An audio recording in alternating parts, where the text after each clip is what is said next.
ইউনিশের আমলে বাংলাদেশের হিন্দুদের হচ্ছেটা কি? কথায় আছে না, বসতে দিলে শুতে চায়, শুতে দিলে খেতে চায়। ঠিক এরকমই ঘটনা ঘটল বাংলাদেশের মাদারীপুরে। এখানে শতকরা ১০০% হিন্দুদের বাস। মাদারীপুরের শশীকর গ্রামে রয়েছে বাংলাদেশের বিখ্যাত কলেজ শহীদ স্মৃতি মহাবিদ্যালয়।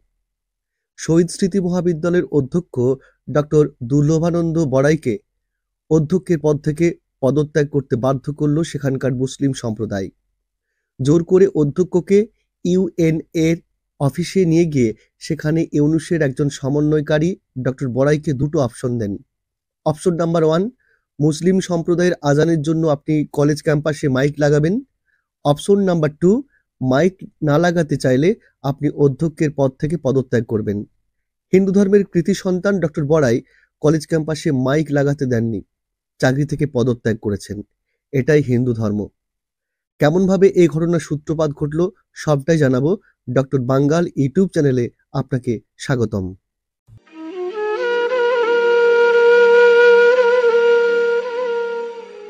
শতভাগ হিন্দুদের গ্রামের কলেজে মাইক লাগিয়ে আজান দিতে না দেওয়ায় পদত্যাগে বাধ্য করা হলো শশীকর শহীদ স্মৃতি মহাবিদ্যালয়ের কলেজ অধ্যক্ষ দুর্লভানন্দ মহাশয়কে। শতভাগ হিন্দু ধর্মের অনুসারীদের গ্রাম শশীকর, মাদারীপুরের ডাসার, এর আগের নাম কালকিনি, ডাসার উপজেলার এই গ্রামটিতে রয়েছে দক্ষিণবঙ্গের নামকরা কলেজ শহীদ স্মৃতি মহাবিদ্যালয়। হিন্দুদের উদার নীতি ও মহানুভবতায় দূর দূরান্তের বিভিন্ন এলাকা থেকে ভিন্নধর্মী ছাত্ররাও শিক্ষার্থী হিসেবে এখানে আসে এবং হোস্টেলে থেকে পড়াশুনো করে। তারা তো যেখানে যায় সেখানে ধর্ম বিস্তার করে। প্রথমেই সেই নামাজ পড়া দিয়ে শুরু করেছিল।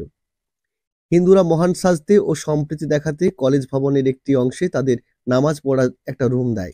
তারা তো নিজেরাও ধর্ম পালন করে, অন্যদেরও দাওয়াত দেয়। তাই আজানের মাধ্যমে তাদের আহ্বান কলেজের সবার কাছে ছড়িয়ে দিতে কিছুদিন পর তাদের চাহিদা অনুযায়ী নামাজের রুমে সাউন্ড বক্সও দেওয়া হয়।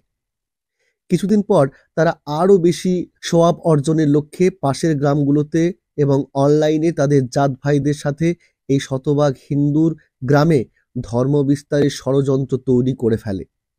তারই অংশ হিসেবে বহিরাগত শিক্ষার্থী পরিচয়ে তাদের জাত ভাইয়েরা আসে কলেজের ওই রুমটাতে মাইক লাগাতে। কলেজ প্রশাসন তাদের বুঝিয়ে বলে, কিন্তু তারা মানতে নারাজ। শুরু হয় উত্তেজনা ও হিন্দু ছাত্রদের সাথে তাদের বিরোধ। গ্রামের ও কলেজের লোকজনদের বিরুদ্ধে ইসলাম সম্পর্কে কটূক্তি ও ধর্ম অবমাননার বিভিন্ন অভিযোগ তুলে অনলাইনে উস্কানি ও ধর্ম অবমাননার ব্যানার প্রচার করে সমাবেশের ডাক দেয়। সামাজিক মাধ্যমে সেসব দ্রুত ছড়াতে থাকে। সবাই সোয়াবের ভাগিদার হতে অংশ নেয় এই গুজবে। সেটার জের ধরে মাদারীপুরের সমন্বয়ক দাবি করে মাইক লাগাতে আসে তাদের কিছু অনুসারী। তারা মাইক লাগানোর চেষ্টা করে, এলাকাবাসীর প্রতিরোধে তা ব্যর্থ হয় আর তারা চলে যায়। পরক্ষণে আসে ইউনূসের প্রশাসনের গাড়ি। অধ্যক্ষ ও প্রধান শিক্ষককে নিয়ে যাওয়া হয় ইউএনও এর কার্যালয়ে। সেখানে সমন্বয়ক পরিচয়দানকারীরা অধ্যক্ষকে বলেন, হয় আগামীকাল আপনি মাইক লাগাবেন অথবা পদত্যাগ করবেন।